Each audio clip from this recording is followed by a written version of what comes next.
Welcome all. All right, so let's take a look at practice four dash one. Again, the overview of this practice, we are just answering questions about the process, and we could certainly do this on this own, and there is a solution or answers to this one following this. But I thought I would just kind of walk you through the questions and answer myself. And this practice has no dependency, so let's get right to it. Here is the process model in your lab guide. I have got it displayed here in a larger format for us now so we can look at the same time. Let's look at the question number one. What kind of event trigger this business process? Well, here is my process. I have already got the one start event, and it's got this little envelope here. Indeed, that is message start event. Let's go to number two. Number two, if the happy path here is followed, and there's the path in which the customer is valid and has a good credit rating, and the product is in stock, how does process end? Well, let's follow it. So, so here, if the customer is valid, okay, that means we go down this path, we reach this point, and it looks like we are looking to see if we are going to check the credit. If the credit is good, then we're going to go down this path to merge with. In the meantime, we check the inventory and we are into the stock, and that's good. That means we merge here. So if it was in stock and we have merged here, now we are ready to move on and go down to ship the product, and then we'll notify the customer, and it's going to end with a message ending. That which means we'll respond with a message, and the process gets terminated. Let's scroll down here to number three. I can get most of the number three in this box here. What kind of activity would you use for the validate customer if validation involves the following? And here's our use case. It says we want to query a database for customer information. We want to apply a standard of criteria to the incoming customer information and accepting this customer after someone reviews the customer information. Why, there's lots of stuff. So again, what kind of activity that is valid customer? This is right there at the beginning. What will you use this one right up here?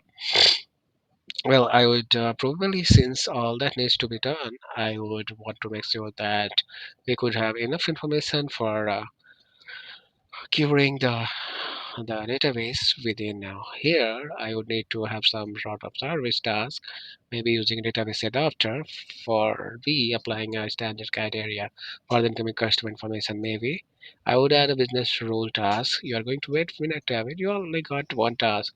Well, this is just a placeholder for right now. I would create two tasks. Well, actually, a third one, because accepting this information after someone reviews the customer information, I would need some sort of usage someone, so that involves a user task. So this validate customer would end up coming three tasks. Now later on we'll learn, maybe I want to make this sub process called validate customers, and within the sub process to find those three tasks that I would want to do. Moving down to number four regarding the valid customer flow object. Valid customer flow object, that's the right here. What kind of flow objects is this?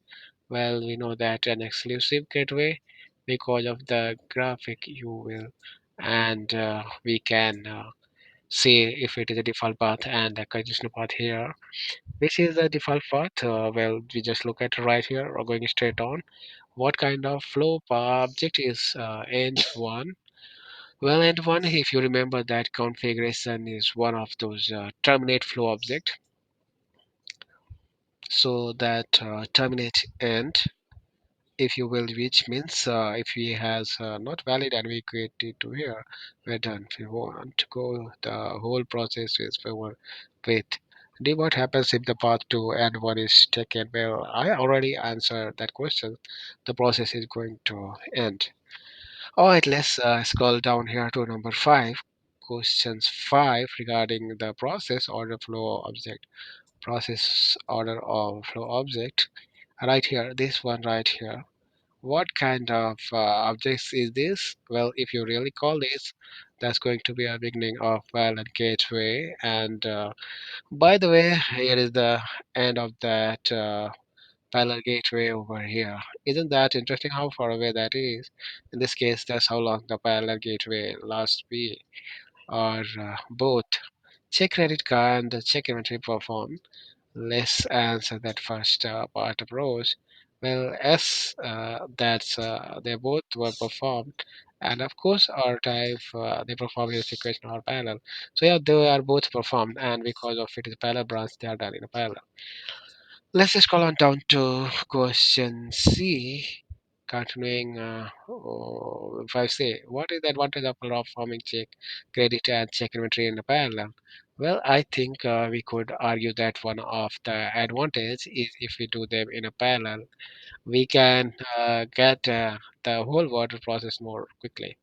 Now is there a disadvantage as well? What's the disadvantage? Well, disadvantage is for us if we have to check the inventory and maybe menu the project unnecessarily if the credit is no good. So I don't know if this is a good design or not, because if we check the credit and credit is bad, we are going to go out here and terminate the process. Meanwhile, we check the inventory and it wasn't in stock. We are going to launch a service to manufacturer the product. Or it gets shipped where it needs to be, or whatever. So those are part of modeling design up to T. If inventory can be checked in an enterprise resource planning system or some other backend system. What kind of activity would you see used for check inventory? Well, if it was a backend system, I maybe the doctor service task using JC adapter, for example, for implementation. Number six, regarding the good credit flow object, that's that one right here. What kind of flow object is this? I think we know now. There's an exclusive gateway. B. What kind of flow object would you use for notify customer one? Well, we looked at out options before, but as of now, go to notify a customer. If I'm going to notify him by say an email, maybe I would use a notified task and notification task. Then could specify his email address.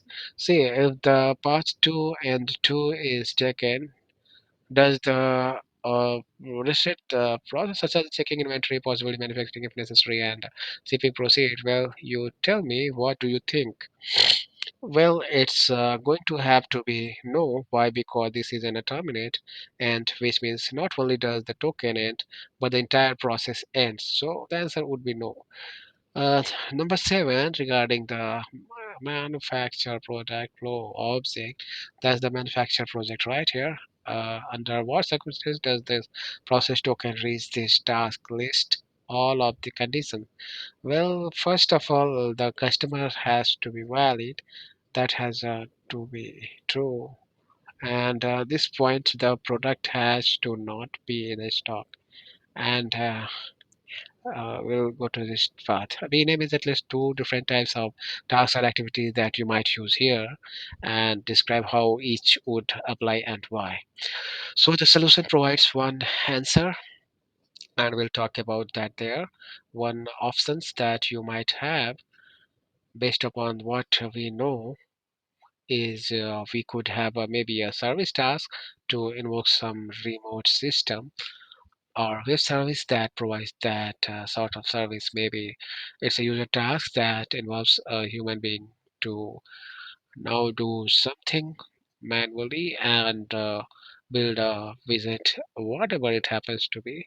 Or maybe this is the back end system with this is asynchronous where we send a request and then we get a call back, and that could be a combinations of send and a receive task, or a throw message event followed by a catch message event. All right, what kind of event is attached to manufactured product? Well, you see these little things right there. That's what they're talking about right there. And if you look really closely, you can kind of see what is designed to be timer boundary event. And I can tell by the icon, this is non-interrupting timer, which uh, it can be attached. Later we'll learn when you're starting using this. The interrupting versus not interrupting has its own different kind of pattern in the icon.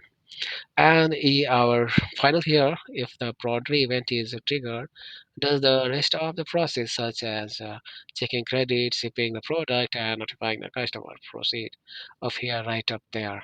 And yeah, it is triggers because it's not interrupting, and well, even if interacting, I guess because we are normal and that only ends this flow.